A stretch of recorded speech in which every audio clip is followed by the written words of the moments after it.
जी अस्सलाम वालेकुम स्टूडेंट्स, हम लोग कर रहे हैं नई जो केमिस्ट्री की हमारे पास बुक आई है फर्स्ट ईयर की, उसका वॉक अराउंड। चैप्टर 1 हमने पहले लेक्चर में कवर किया था, हमने हाफ किया था और मैंने आपको 1.5 जो थी वो मुकम्मल आर्टिकल पढ़ा दिया था। नेक्स्ट जो टॉपिक है इसका 1.6 है। इसका डिस्क्रिप्शन जो है पार्ट 1 का मैं साथ डिस्क्रिप्शन में लगा दूंगा, वहाँ से आप इसको देख सकते हैं। अभी हमने इसका आर्टिकल करना है 1.6 जो है periodic arrangement and electronic configuration. ठीक है, इसे हम पढ़ेंगे। तो इलेक्ट्रॉनिक कॉन्फ़िगरेशन किसी भी एलिमेंट को करने के लिए आपको सबसे पहले चीज़ अंडरस्टैंड करनी चाहिए, वो इसकी अरेंजमेंट को तरतीब क्या देनी है हमने। ठीक है, तो रिमेंबर डैट सबसे पहले मेरे पास आता है 1s ऑर्बिटल जिसमें 2 इलेक्ट्रॉन्स होते हैं। इसके बाद आता है मेरे पास 2s 2s2 और 2p6 आता है। ठीक है, पहला जो शेल है वो के शेल है, उसके लिए जो n की वैल्यू 1 होती है फ्रॉम प्रिंसिपल क्वांटम नंबर, तो उसमें मेरे पास 1s2 है। देन मेरे पास दूसरा शेल है जिसमें 2s2 और 2p6 है। पहले शेल में एक ही सब शेल होता है s, दूसरे सब शेल में दूसरे शेल में दो होते हैं सब शेल s और p। s के अंदर इलेक्ट्रॉन मैक्सिमम 2 होते हैं और p में इलेक्ट्रॉन मैक्सिमम 6 होते हैं। इसके बाद थर्ड शेल आता है मेरे पास जिसे हम लिखते हैं 3s2 3p6 और 3d10। थर्ड शेल के अंदर 3 सब शेल्स होते हैं जिसमें हमारे पास एस है, पी है और डी है। एस में इलेक्ट्रॉन मैक्सिमम 2 होते हैं, कम एक भी हो सकता है। पी में 6 है, उससे कम 5 4 3 2 1 भी हो सकते हैं। और डी में मैक्सिमम 10 है, इससे कम भी हो सकते हैं हमारे पास 9 8 7 6 5। फिर फोर्थ शेल आता है which is 4s2 4p6 4d10 और 4f14। एफ आपका चौथा सब शेल है जो कि फोर्थ शेल में होता है और इसके पास इलेक्ट्रॉन मैक्सिमम होते हैं 14, इससे कम 13 12 11 भी हो सकते हैं। देन आता है 5s2 5p6 5d10 and 5f14। F से आगे कोई सबशेल नहीं होता, एफ पे आके तमाम सबशेल हमारे क्लोज हो जाते हैं। इसके बाद आता है हमारे पास 6s2 6p6 6d10 और 6f14। तो ये आपने शेल याद करने हैं अरेंजमेंट। इनको लिखना किस तरतीब से होता है पहले वो याद कर लेंगे। हमने जो इसमें तरतीब को फॉलो करना होता है वो ये है जो मैं ड्रॉ एरोस कर रहा हूँ। पहले आता है मेरे पास 1s2, उसके बाद आता है 2s2, देन 2p6 और 3s2, 3p6 और 4s2, 3d 4p के बाद आता है 5s और फिर 4d 5p और फिर इस तरह 6s। फिर 4f के बाद आता है 5d, 5d के बाद आता है 6p और 6p के बाद यहाँ पे आएगा 7s2। तो ये तरतीब आपने इस तरह से फॉलो करनी होती है इन तमाम इलेक्ट्रॉनिक अरेंजमेंट को तरतीब देते हुए। फॉर एग्जाम्पल मेरे पास एक एलिमेंट है विच इज अ, मैं आपके सामने पहले लेता हूँ नियरेस्ट एलिमेंट जैसे कि नाइट्रोजन। अब आपको मालूम है कि नाइट्रोजन का एटॉमिक नंबर क्या होता है, 7 होता है। ठीक है, तो 7 इसमें प्रोटॉन है, तो क्योंकि ये एटम न्यूट्रल है तो 7 प्रोटॉन है तो 7 ही क्या होंगे, इलेक्ट्रॉन्स होंगे। हम 7 की यहाँ लिखेंगे कॉन्फ़िगरेशन। कैसे लिखेंगे, सबसे पहले क्या आता है मेरे पास 1s2, उसके बाद क्या आता है 2s2, उसके बाद क्या आता है 2s2 के बाद आता है 2p6। लेकिन यहाँ पे अगर मैंने 6 लिख दिया तो ये 2 + 2 4, 4 + 6 कितना हो जाएगा 10। मुझे 7 कवर करने हैं, लिहाजा यहाँ पे मैं 6 नहीं लिखूंगा, मैं यहाँ लिखूंगा 2 + 2 4 और साथ आ जाएगा 3, तो 7 पूरे हो गए, 2p3 हो जाएगा। ये आपने पहले 9th 10th क्लास में किया था। लेकिन यहाँ पर जब हमने इनको लिखना है तो अकॉर्डिंग टू लिखना है होन्स रूल। होन्स रूल क्या कहता है कि जब बैलेंस शेल में कोई भी आपका सब शेल आता है, जैसे 2p आ गया है तो आगे आपने 2p के ऑर्बिटल भी लिखने हैं। ऑर्बिटल p के 3 होते हैं। ठीक है, शेल के अंदर होता है सब शेल, सब शेल में होते हैं ऑर्बिटल्स और ऑर्बिटल्स में होती है उनकी स्पिनिंग मोशन। तो p के 3 ऑर्बिटल्स हैं जो यहाँ मेंशन कर रहा हूँ। पहले आ गया मेरे पास 1s2, देन 2s2, देन आ जाएगा 2px, 2py और 2pz। p के मैंने लिख दिए 3 ऑर्बिटल्स। तो इलेक्ट्रॉन 3 को डिवाइड ऐसे करना है आपने, सबसे पहले इनको एक एक डिस्ट्रीब्यूट करना है। एक आ गया px के बाद, एक py के बाद और एक pz के पास आ गया। तो इसके तीनों ऑर्बिटल हैं इन द वैलेंस शेल, वो क्या है, हाफ फिल्ड है, क्योंकि एक है एक और नहीं है, एक और नहीं चाहिए। सेम ऐसे ही अगर बेटा इसको थोड़ा चेंज कर लें, आपको वो कहता है कि हमारे पास है नाइट्रोजन +1। अब क्या होगा, अब ये 7 नहीं है, क्योंकि नाइट्रोजन तब बना +1 जब उसने इलेक्ट्रॉन एक लूज कर दिया। तो अब इसके 6 इलेक्ट्रॉन्स हो जाएंगे, 7 - 1 एक लूज कर दिया, पीछे बच गए 6। इस सूरत हाल में फिर हम यहाँ लिखेंगे 1s2, 2s2, 2px1 और 2py1। और 2pz क्या हो गया, 0, इलेक्ट्रॉन नहीं है।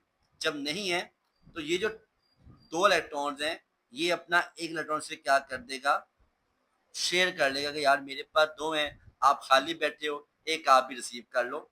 तो फिर ऐसे बन जाएगी configuration 2s2, 2s1, 2px1, 2py1 और 2pz1। अब चारों सब ऑर्बिटल्स के पास इलेक्ट्रॉन कितने आगे, एक एक आगे। तो इस तरह से आप तमाम एलिमेंट्स की जो है वो कॉन्फ़िगरेशंस कर सकते हैं याद। तो इसलिए हमने सबसे क्या करना है, आपको सबसे पहले ये टेबल याद करना है, ठीक है। इसके बाद जो अगला टॉपिक है हमारे पास ऑन द बुक, वो है मेरे पास पीरियोडिसिटी ऑफ प्रॉपर्टीज। ये मुकम्मल लेक्चर मैंने ऑलरेडी रिकॉर्ड किया हुआ है, इसका डिस्क्रिप्शन भी मैं आपको साथ प्रोवाइड कर दूंगा इन द डिस्क्रिप्शन के अंदर। आप वहाँ क्लिक करके इसका लेक्चर वहाँ से प्रॉपर डिटेल में ले सकते हैं, ठीक है। एटॉमिक रेडियस का भी, रेडियस आयनिक का भी। यहाँ पे एक शॉर्ट क्वेश्चन लिख लो जो बहुत इंपॉर्टेंट शॉर्ट क्वेश्चन है हमारे पास, which is why cation are smaller than neutral atom, smaller than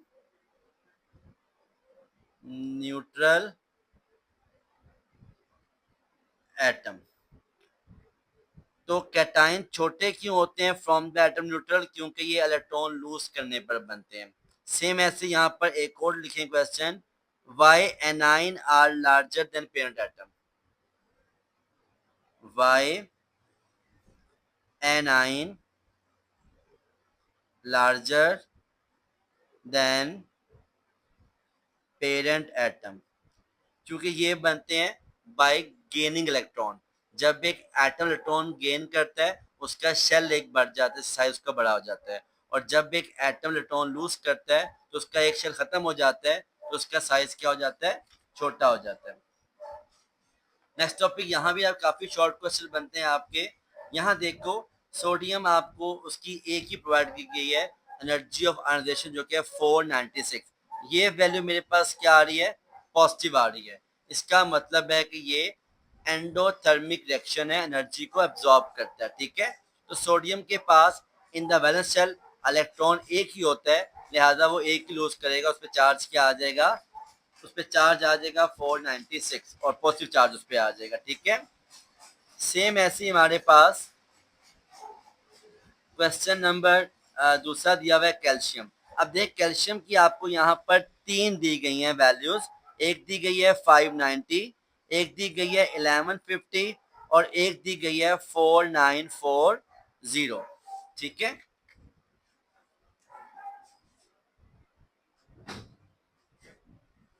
हमारे पास यहाँ पर 3 दी हुई हैं वैल्यूज कैल्शियम की। अब देखो, इसको थोड़ा सा हम समझेंगे डायग्राम के साथ, फिर मैं यहाँ पे आप क्वेश्चन लिखवाता हूँ मैं आपको, ठीक है। ये मेरे पास सेंट्रल में मौजूद है कैल्शियम का न्यूक्लियस एटम, ठीक है। इस कैल्शियम के पास इलेक्ट्रॉन कितने होते हैं, 40 इसका एटॉमिक मास है, तो हमारे पास 20 इसके होंगे इलेक्ट्रॉन्स। एक शेल, 2 शेल और 3 शेल, ठीक है। पहले शेल में इलेक्ट्रॉन्स कितने होते हैं, दो होते हैं, कलर चेंज कर लेते हैं थोड़ा। ये दो इलेक्ट्रॉन के शेल में, एल में कितने होते हैं? 8 होते हैं। 1 2 3 4 5 6 7 8 और 2 10 पूरे हो गए। कितने पूरे करने हैं? 20 करने हैं। ये आपका थर्ड शेल में भी 8 हैं। 1 2 3 4 5 6 7 8। सेम ऐसे ही इसका आ गया हमारे पास फोर्थ शेल। अभी हमारे पास जो है वो 2 की कमी मौजूद है, जो हमें 20 पूरे करने हैं। तो ये 2 इलेक्ट्रॉन्स किसमें आ गए हमारे पास? इन द वैलेंस शेल में आ गए। ठीक है, अब ये जो इसने इलेक्ट्रॉन एक लूज करेगा तो इसकी डेल्टा एच क्या लाएगी? First value. और इसकी जो फर्स्ट वैल्यू आपको बुक पर प्रोवाइड की गई है वो कितनी की गई है? 590। ठीक है, तो 590 इसकी फर्स्ट एनर्जी ऑफ आयोनाइजेशन है। एक इलेक्ट्रॉन जब लूज करेगा तो एनर्जी क्या बनेगी इसकी? 590 बनेगी। अब जब इसने एक लूज कर लिया तो पहले न्यूक्लियस ने दोनों को होल्ड किया हुआ था अलग अलग से। एक लूज करने पर अब न्यूक्लियस ने ये वाली फोर्स भी इस पर डाइवर्ट कर दी है और इसकी फोर्सेस क्या हो गई हैं? डबल हो गई हैं, यानी कि अफेक्टिव न्यूक्लियर चार्ज इसका डबल हो गया है। तो इसको लूज करने के लिए एनर्जी कितनी रिक्वायर्ड है? उसको डबल रिक्वायर्ड है। तो डेल्टा एच यहाँ पर हो जाएगी इसकी 1150 किलो जाउल पर मोल। जब इलेक्ट्रॉन ये दोनों लूज हो गए तो ये दोनों लूज हो गए। अब हमारे पास ये शेल ही खत्म हो गया। अब मेरे पास क्या आ गया? प्रीवियस शेल आ गया। और प्रीवियस शेल में 8 इलेक्ट्रॉन है। इन 8 में से एक इलेक्ट्रॉन लूज करवाना बहुत ही डिफिकल्ट है। तो अगर आपने इसको लूज करवाना है तो ये डेल्टा एच क्या हो जाएगी? 3 आ जाएगी। बाय अप्लाइंग प्रेशर हम इसको कंडीशन प्रोवाइड करके कर सकते हैं। तो ये जो आपको से वैल्यू डेल्टा एच की जो थर्ड वैल्यू दी हुई है वो दी हुई है 4940। 4940, यानी कि ये 1000 और ये आपका 5 टाइम ज्यादा है, ऑलमोस्ट बन जाती है 5000। ठीक है, जो किलो जॉल एनर्जी प्रोवाइड करनी है उसको आपने लूज करवाने के लिए, यही वजह है। तो आपके पास ये क्वेश्चन आता होता है, why first value of energy generation is smaller than the second value and why third value is the greatest one. तो आप इसमें कंसेप्चुअल क्वेश्चन लिखते हैं कि because affective nuclear charge increases when electron comes near the nucleus. जितना ज्यादा electron nucleus के near जाएगा उतना ज्यादा उस पर अफेक्टिव चार्ज होगा और उतना ज्यादा डिफिकल्ट हो जाएगा उसको लूज करवाना। यही वजह है कि लार्जर एटम्स के अंदर एनर्जी जनरेशन जो है वो स्मॉलर होती है और स्मॉलर एटम की एनर्जी आयोनाइजेशन क्या होती है? लार्जर होती है, ज्यादा होती है। ठीक है, ये यहाँ पर कंसेप्ट है। तो यहाँ पे हमारे पास जो क्वेश्चन आएगा यही आएगा, why second value is larger than the first value and why third value of calcium ionization energy is the most greater one। तो इसमें कंसेप्ट क्वेश्चन साथ आपने इक्वेशन देनी है और इसके ऊपर इसकी एनर्जीज को रेफरेंस देना है। इसके बाद हमारे पास आगे से जो शॉर्ट क्वेश्चन बनते हैं वो यहाँ से तो ऐसा कोई नहीं है। फैक्टर है, ये आपका लॉन्ग क्वेश्चन है। ये भी इस लेक्चर में शामिल हो जाएगा जो आपको मैंने प्रोवाइड किया है, लिंक उसका नीचे, वहाँ जाके देख सकते हैं आप इसका। नेक्स्ट आप आ जाते हैं रिएक्शन विद वाटर। ये जो मेरे पास 1.8 आर्टिकल है ये आपके रिएक्शंस हैं जो आपने इनका बिहेवियर शो करना है, अल्कली का और अल्कलाइन का। ये देखो हमारे पास यहाँ पर सोडियम अल्कली मेटल है, मैग्नीशियम अल्कलाइन मेटल है। दोनों पानी के साथ क्या प्रोड्यूस कर रहे हैं? अल्कलीज हाइड्रोक्साइड प्रोड्यूस कर रहे हैं, so they call alkali metal. Same यहाँ पर भी सोडियम और मैग्नीशियम दोनों वाटर के साथ ऑक्साइड्स प्रोड्यूस कर रहे हैं, Na2O और MgO। ये इनका सिमिलर बिहेवियर है अल्कली और अल्काइन मेटल्स का। और दोनों क्लोरीन के साथ भी सॉल्ट बना रहे हैं, MgCl और NaCl। तो ये इनके नॉर्मल बिहेवियर है कि both alkali and alkyne metal show similar chemical properties, क्योंकि दोनों प्रोड्यूस करते हैं हाइड्रोक्साइड, दोनों प्रोड्यूस करते हैं ऑक्साइड और दोनों प्रोड्यूस करते हैं सॉल्ट विद क्लोराइड्स। इसके बाद यहाँ से क्वेश्चन आता है हमारे पास, very important question, oxides of basic. यहाँ पे आप क्वेश्चन लिखेंगे, why oxides of metal are basic in nature. Why oxides of metal are basic in nature.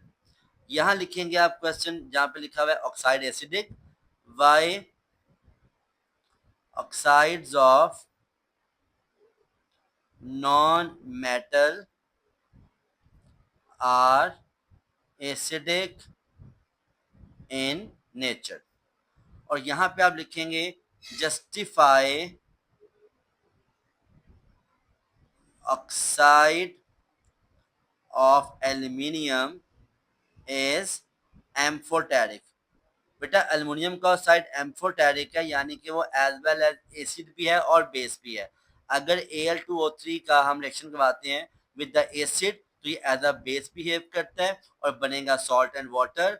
और अगर हम एल्युमिनियम ऑक्साइड का, जिसे हम बॉक्साइट कहते हैं, Al2O3 का जो मिनरल नेम है वो बॉक्साइट है, BAUXITE।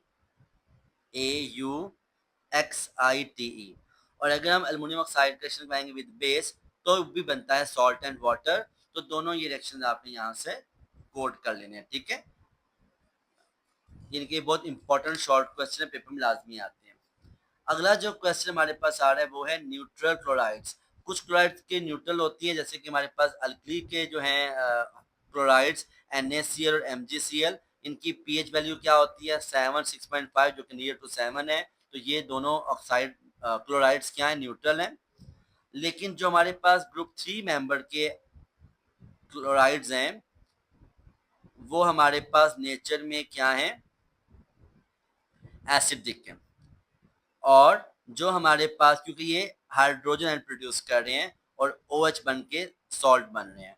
और जो मेरे पास सिलिकॉन ग्रुप 4 का क्लोराइड है और फास्फोरस जो है ग्रुप नंबर 5 का क्लोराइड है, दोनों क्लोराइड क्या है, नेचर के अंदर एसिडिक हैं, क्योंकि ये भी विद वाटर रिएक्शन करके बेस और एसिड प्रोड्यूस करते हैं। तो इसमें आपका रीजनिंग क्वेश्चन है कि justify which type of chlorides are acidic और which type of chlorides are neutral. तो आप कहेंगे ग्रुप 1 और ग्रुप 2 के जो क्लोराइड्स हैं वो हमारे पास न्यूट्रल हैं, उनकी pH 7, 6.5 है।